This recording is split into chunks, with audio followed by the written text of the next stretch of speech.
Pertanyaan yang sangat bagus sekali. Ini juga banyak sekali ditanyakan kepada saya ya. Sebetulnya Masjidil Aqsa itu yang mana sih? Ya karena di sini ada 2 masjid nih. Kita akan buka ya gambarnya.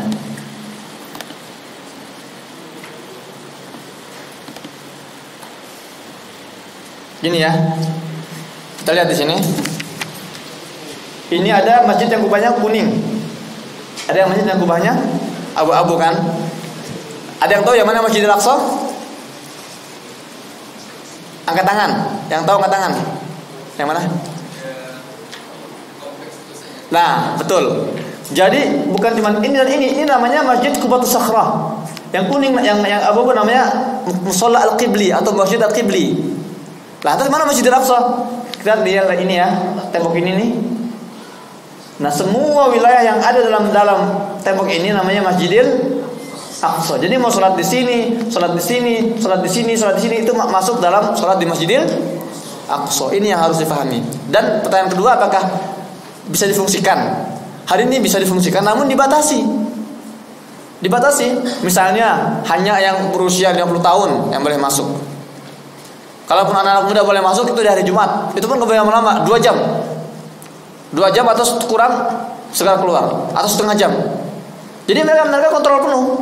Satu-satunya masjid umat Islam di dunia ini yang DKM-nya orang Yahudi itu Masjidil Aqsa. Iya, kita harus jujur aja. DKM-nya orang Yahudi. Jadi mereka dengan sombong, dengan kepongahannya mereka mengatur-ngatur.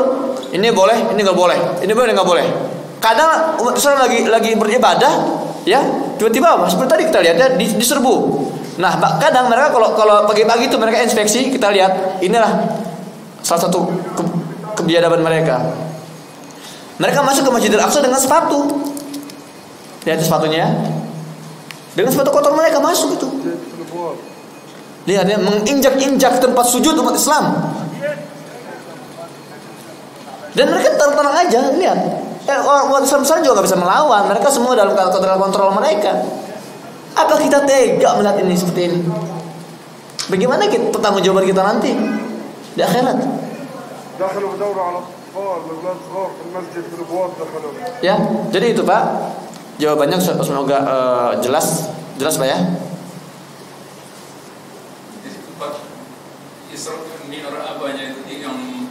Iya di sini di kawasan ini semua ini dalam ini. Entah di sini atau di sini itu tidak ada hal yang pasti. Tapi inilah yang dinamakan kompleks Masjidil Aqsa ini, gitu ya. Jadi ini juga sholat di sini juga termasuk sholat di Masjidil Aqsa, sholat di sini pun termasuk sholat di Masjidil Aqsa. Dan di sinilah umat Nabi SAW pernah mengimami 300.000 lebih Nabi dan Rasul. Makanya dinamakan Imamul Anbiya, imam para Nabi. Karena pada peristiwa Isra Mi'raj, Nabi SAW Allah izinkan untuk berkumpul dengan seluruh Nabi dan Rasul dan sholat di Masjidil Aqsa sebagai imam. Dan hari ini itulah kondisi Masjidil Aqsa yang tadi kita lihat.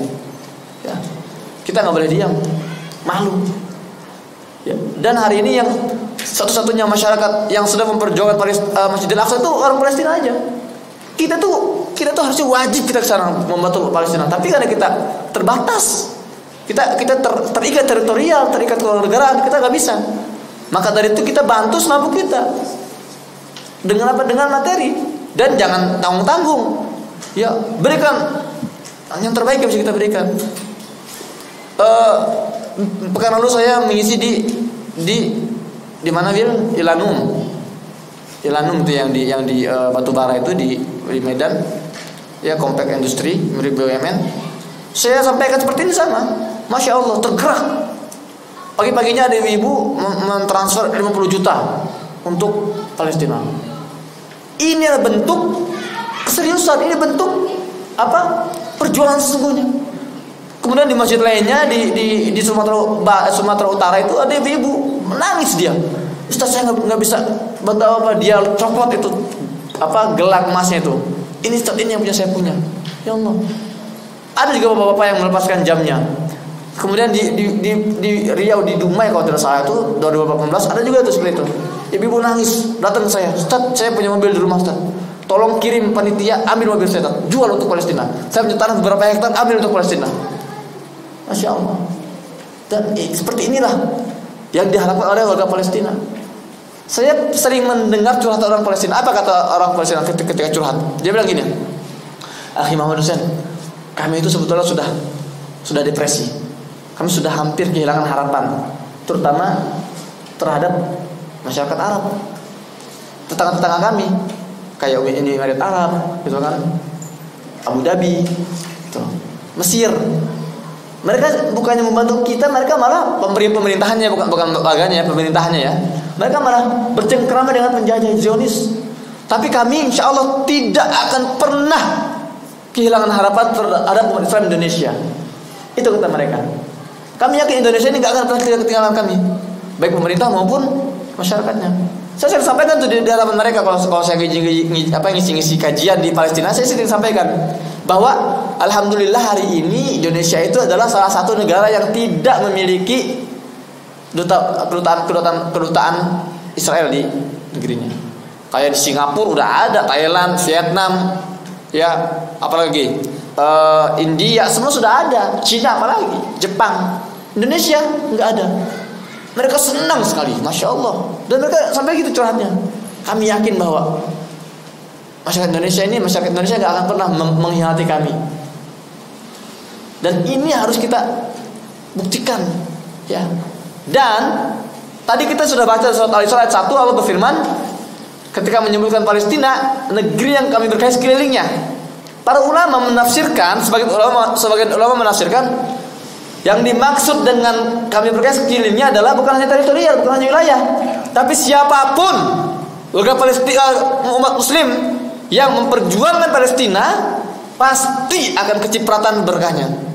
Pasti itu. Anak-anak muda nih ya, yang punya ambisi membebaskan Palestina, itu akan Allah angkat derajatnya itu.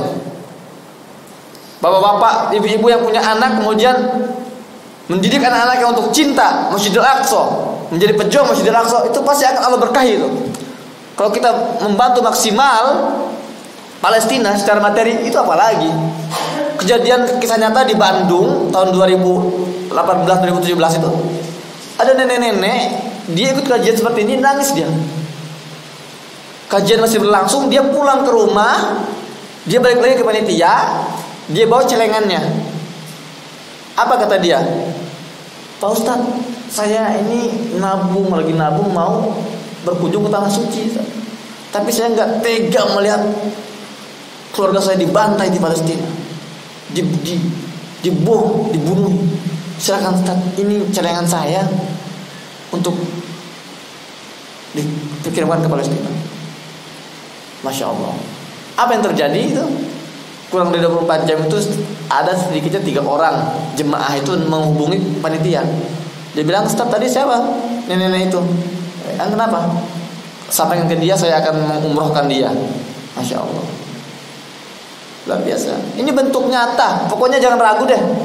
Siapapun yang misalnya mandek gitu ya, yang misalnya punya permasalahan hidup, itu jangan ragu. Bismillah, ya Allah, menjawab perintahmu ya Allah. Masjidil Aqsa adalah ayat dalam Al-Quran akidah kita, maka kami akan bantu perjuangan Masjidil Aqsa dengan apa yang kami punya. Jangan kaget kalau kita maksimal membantu Palestina, kita akan dihujani oleh berbagai keberkahan, baik itu di dunia maupun di akhirat. Baik itu keberkahan di rumah, keberkahan berupa kesehatan, anak-anak yang soleh, mudah belajar, mudah mendapatkan ilmu, ya, di tempat kerja, kemudian di mana pun berada, insya Allah Allah akan berkahi. Ya, karena sudah janji Allah ya, bahwa barang siapa yang memudahkan saudaranya, Allah akan mudahkan seluruh urusannya. Apalagi di bicara Palestina, negeri para nabi, negeri yang Allah berkahi, negeri yang Allah titipkan kepada kita umat Islam untuk dijaga bersama-sama, untuk diperjuangkan bersama-sama, untuk dipertahankan bersama-sama. Demikian. Ada lagi yang mau bertanya, silakan. Ya, betul. Ibu-ibu kalau ada yang mau bertanya, siapkan ya. Ntar kita akan coba jawab. Oke, pertanyaan saya jawab ya. Apa sih yang namanya Brigade Izzuddin Al-Qassam? Di Palestina ini ada sekitar mungkin 12 atau 13 partai politik. Hamas itu partai politik, Fatah itu partai politik. Ada juga partai Demokrat, partai politik juga. Ada demokrasi perjuangan, ada demokrasi rakyat, partai politik. Dan di Palestina setiap partai politik punya sayap militer. Ya. Nah, Hamas sayap militernya adalah Brigade Azzuddin Al-Qassam. Fatah sayap militernya adalah Brigade Syuhada Al-Aqsa. Jihad Islami sayap militernya adalah Brigade Al-Quds. Jabhah atau front rakyat itu punya sayap militer namanya Brigade Abu Ali Mustafa. Jadi ketika Gaza digempur, semuanya bersatu. Baik itu sayap militernya Hamas, sayap militernya Fatah, sayap militernya Jihad Islami, semua bersatu mengcounter serangan-serangan yang dilontarkan oleh para penjajah. Jadi kalau ada yang hari ini bicara masalah konflik Hamas Fatah di Gaza, ini usang ini. Ini orang-orang yang selama ini dengan merasa sok tahunya mengatakan Hamas Fatah ini nggak bisa bersatu. Ini terus konflik, baku hantam. Ini sok tahu dan kurang pergaulan ini, dan cuman keluar-keluar di media. Enggak. Hamas itu saya masuk ke Gaza 2011, itu teman-teman saya itu orang Hamas, orang Fatah. Enggak ada tuh konflik-konflik itu di karangan bawah itu, enggak ada. Ya. Mereka semua bersatu. Memang ada perbedaan itu di level politik, wajar. Di mana sih politik-politik yang enggak berselisih? Enggak ada politik itu bersatu, semua ada kepentingan. Ya. Tapi kalau mereka meyakini bahwa Hamas Fatah ini konflik terus gak berhenti, itu norak, itu so tahu gitu.